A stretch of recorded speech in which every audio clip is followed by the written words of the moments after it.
Hello জনগণ, আসসালামু আলাইকুম। আপনারা যারা আমার পেজের নিয়মিত ফলোয়ার আছেন তারা জানেন আমি রমজান মাসে পানি সংকট এলাকার মানুষের দুঃখ কষ্টের কথা চিন্তা করে পানি সংকট এলাকায় খাবার পানি সরবরাহের একটি উদ্যোগ নিয়েছিলাম। ওই উদ্যোগে আমাকে যানবাহন দিয়ে সহযোগিতা করেছিলেন জনস্বাস্থ্য প্রকৌশল অধিদপ্তর।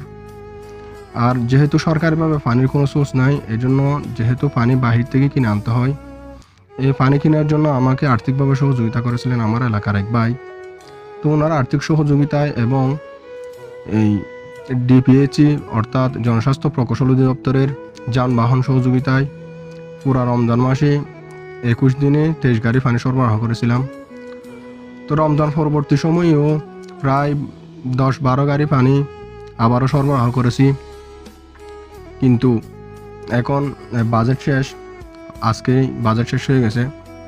আমার ইচ্ছা ছিল যতদিন পর্যন্ত না বৃষ্টি হবে ততদিন পর্যন্ত এই পানি সংকট এলাকার মানুষের দুঃখ কষ্ট সামান্য হলেও লাঘব করার জন্য খাবার পানি সরবরাহ করে যাব।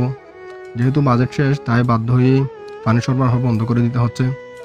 পানি সরবরাহ করতে গিয়ে অনেক মানুষের সাথে হয়তো দুই একবার অনেক কথা হয়েছে, অনেকে হয়তো আমার কথায় মনে কষ্ট পেয়ে থাকবেন। আমি এই পানিগুলো কিন্তু আমার বাড়ির জন্য আনি নাই। আমি চেয়েছিলাম প্রত্যেক মানুষ যাতে সমানভাবে খাবার পানিটুকু প্রত্যেক বাড়িতে পৌঁছে, কারণ প্রত্যেক মানুষেরই পানির অভাব রয়েছে। সেই কথা চিন্তা করে আমি প্রত্যেক মানুষকে ভাগ বাটোয়ারা করে দেওয়ার জন্য অনেকজনকে অনেক কথা বলতে হয়েছে। তো আমি আজকে এই ভিডিওর মাধ্যমে আপনাদের কাছে ক্ষমা চাই।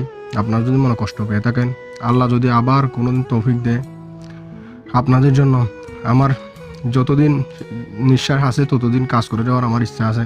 যদি আল্লাহ তৌফিক দিলে, আল্লাহ শক্তি দিলে, মানুষ তো পরিবর্তনশীল, কখন কার কী হয়ে যায় জানি না। তো আপনারা সবাই ভালো থাকবেন, অন্যকে ভালো রাখবেন। সুযোগ পেলে আমাদের এই জনস্বাস্থ্য প্রকৌশল অধিদপ্তরে যারা সংশ্লিষ্ট আছেন, ড্রাইভার আছেন, সুপারভাইজার আছেন, অফিসে যারা আছেন, তাদের জন্য দোয়া করবেন।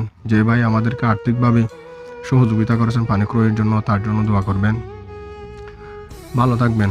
আসসালামু আলাইকুম।